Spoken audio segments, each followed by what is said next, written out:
Hello everyone, back tuning into today's third video. We're doing the CFS 6 Month Look-Ahead for today's third video. So as the name says on the tin, we're going to go 6 months ahead with the CFS V2 model. And it's going to take us from next month, from November all the way through to April next year. So we're going to have a look at the 700 millibar height anomalies and then have a look at corresponding temperature and precipitation anomalies that go with those heights. It's been a busy day at Gas Weather today. We started with weekend forecast. That's the first video up this afternoon, and we also had your regular week to 10 day video update as well. Busy old day tomorrow as well.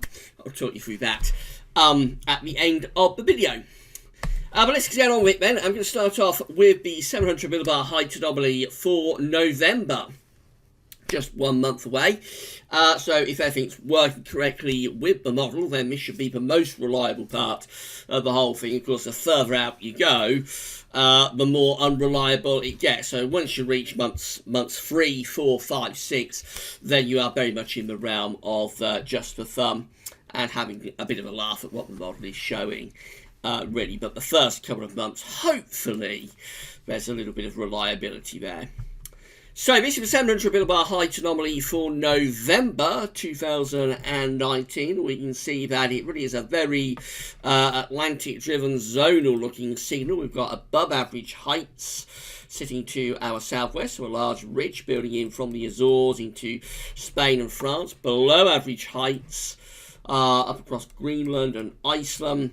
That leaves us in this strong zonal westerly flow, and so that would be a very Atlantic-driven month. Could be on the dry side down in the south, in the north probably quite unsettled. The main thing is that it would be a mild signal, bringing wind in from the Atlantic, and potentially quite stormy as well. That's month 2, December, so again, not too far out, hopefully, again, a little bit of scientific merit to this one. Again, it's really westerly, really Atlantic-driven, with lots of low pressure sitting out to the northwest. There's a ridge from the east coast of America down towards Spain and into Mediterranean. That leaves us bringing in this west to southwesterly wind. The difference is, of course, the low pressure is deeper and a little bit further southwards and eastwards in the Atlantic. The ridge is a bit further south as well. So that looks a little bit of an Atlantic onslaught type month, I have to say. That could be very stormy. Obviously very mild. The wind is coming in from off the Atlantic, but it could be very wet, very stormy with that in December. Maybe some gale or even severe gale force winds at regular sort of intervals. It becomes a little bit less stormy into January. Now, this is 3 months away, so obviously this is getting into the realm of being just for fun. We still have the below average heights out to the northwest around Greenland and Iceland, but they are weaker and they're pushed further north towards Greenland as we get this ridge building to our southwest. Again, very westerly, very west-southwesterly, bringing in mild air from off the Atlantic. So a mild or very mild winter is being signalled here by the CFS. But it's a little bit dry, particularly so over the south, although again, it's a fairly deep trough that we've got there towards Greenland and Iceland, so you wouldn't rule out the chance of wet and stormy conditions at times, but potentially just a little bit less unsettled perhaps in January. And now we're into month 4, so this really is in the realm of being just for fun. It's not much fun if you want cold weather, though, because, again, it's about as bad as it gets for a cold winter. We've got loads of low pressure sitting up to our north. We've got lots of high pressure down to our south from the Atlantic into much of Europe. It leaves us bringing in this flat west-southwesterly flow. So another very mild month is possible here. It could be exceptionally mild winter, maybe breaking records if this is right. Definitely December seems to be the wettest, stormiest month. January and February shouldn't be as wet and stormy, but it is a very Atlantic-driven flow, so even then there will be the chance of some rain. That is 4 months away, though, so obviously it does have a very big health warning with it. Then we go through to March. This is 5 months away, so this is now definitely in the realm just for fun. In March, we lose that very zonal signal. We have below average heights sort of centred over and to the east of us. A little bit of a ridge to the south of Greenland This could be a cooler month, not necessarily all that cold, but it could be cooler as the low is shifting over to the east of us, and we lose the Azores high. So that could send us into still quite an unsettled month probably, but it could be a little bit colder. So maybe the coldest part of winter will happen in the earliest part of the spring if that came off. And then we've got April, 6 months away, so such a long way out, but it's just have a laugh at. But in April, trough of below average heights, oops, I got a little bit wrong. In April, trough of below average heights is sensed over the top of the country. Unsettled and probably relatively cool again, actually. We could be bringing in cool winds around that trough of low pressure. Again, you'll notice there's no particular area of high pressure in the Atlantic or around Spain or France to drag up those exceptionally mild southwesterly winds. So a cooler signal, actually, for months 5 and 6 compared to the earlier months, which are signaled to be very, very mild and zonal. Right, let's go through the temperatures then. These are going to be pretty horrific for anyone who wants cold weather. So this is how November is looking. So a milder than average month in November, not exceptionally so, but even so, it's above average. Warmest anomalies to average are across Scandinavia and northern parts of Europe. But in the west of Europe, for the UK and for Ireland, we're sort of just a little bit above average. But it is a milder than average signal in in November. That's December, and it's going warmer, so you can see these red colours expanding out then in December. And December is a very, very unsettled month, potentially really wet month, potentially very stormy too, with lots of low pressure sitting out to west of us and bringing in those west to southwesterly winds. All parts of Europe forecast to be mild and average, and significantly so during December. That's January. Again, those red areas expanding out, so exceptionally mild month signal for January. That's February. It goes even warmer. I mean, this is probably record-breaking warmth in February through most parts of Europe. There's a temperature scale just there. So most parts of Central, Northern, Eastern Europe are kind of 2 to 3 degrees above average. Over in the UK and Ireland, we're 1 to 2 degrees above average. It is an exceptionally warm winter, but it's being predicted again by the CFS V2 for this winter. That's March. We begin to see that warmth just draining away a little bit, so temperatures are returning closer to average for the UK and Ireland in March. Not particularly cold, but certainly the temperature anomaly is coming down.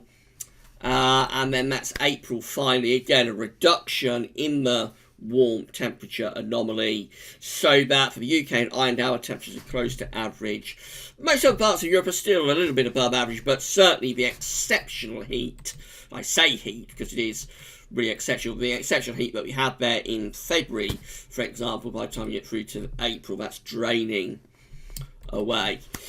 This is how the precipitation is looking with CFS V2 for the next 6 months. So again, coming back to November, wetter than average month across Scotland, possibly Ireland, and over towards Scandinavia as well. Drier than average in the central and southwestern parts of Europe. So that tells us again where the high pressure is likely to be during November. High pressure sitting just to our southwest. Low pressure is up here. So the wettest and most unsettled conditions are across northern and western parts of the UK in November. December goes exceptionally wet. That's because we lose that ridge. The ridge is sort of pushed further southwards. It's down here in this sort of area, and the low pressure coming a bit further southwards as well, with the jet stream. The jet stream is probably going through like that. So December could be an Atlantic onslaught type month. It could be exceptionally wet with flooding rains and potentially really mild as well. But the main thing would be the amount of rainfall that could fall during December, and possibly very stormy as well, with the risk of severe gale force winds at times. Quite a wild month. Above average precipitation as we go through to January, less so than in December. That's because, although it is still an Atlantic driven month, the low pressure tending to be more in this sort of area, with the jet stream just rising a little bit further northwards again.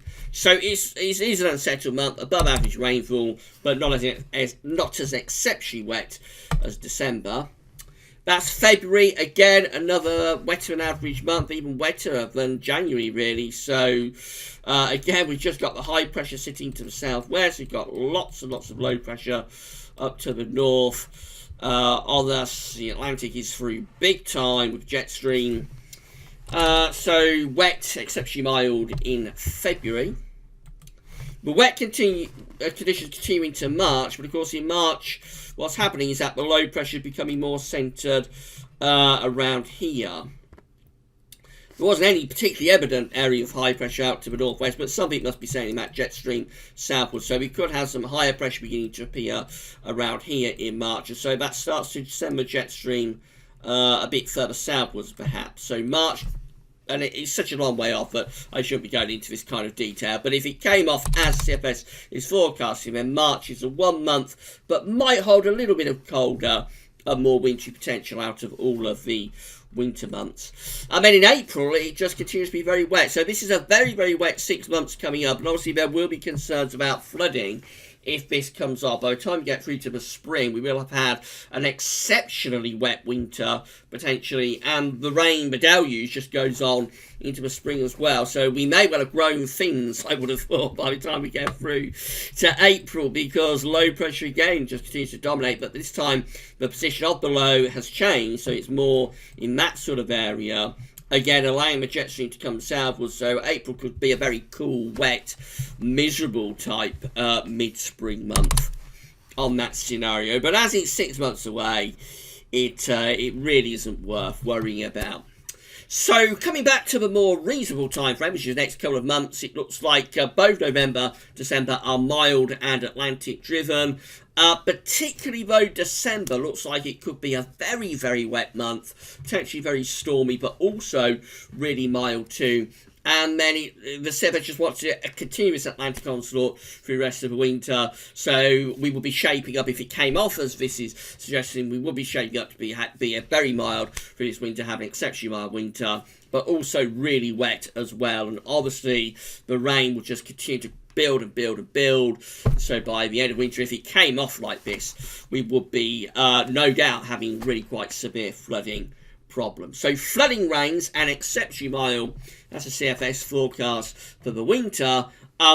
November begins this pattern off, but it's not overly wet during November. Wetter than average probably for the north and west, but not too bad in the south southeast, and then things just get wetter and wetter as the winter progresses. That's how it's looking this month. It's all just for fun, so don't be too concerned what this is showing. We're going to do the second winter 2019-2020 seasonal model roundup on Saturday, a week today, actually. So we get all the long-range models together, including, of course, CFS, and we'll see what they're all showing for the winter for the second time this season.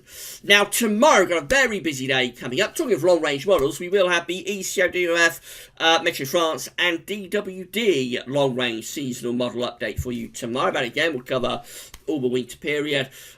There's going to be an update for Christmas as well. Tomorrow, the third written update for Christmas. There'll be a live stream on YouTube between 5 and 6 o'clock. And kicking it all off will be the 8th winter 2019-2020 update, where we get all of our methodology together once again, loads of analogues including that, so it's going to be another real epic, and that 8th winter 2019-2020 update will be up for you first thing tomorrow at 10 AM. That'll be the first video up. Alright then, so keep checking back to all of the updates. Massive weekend at Gaza, it's a mega weekend I suppose. Keep checking back to all of it, but that's all for now, and thanks for watching.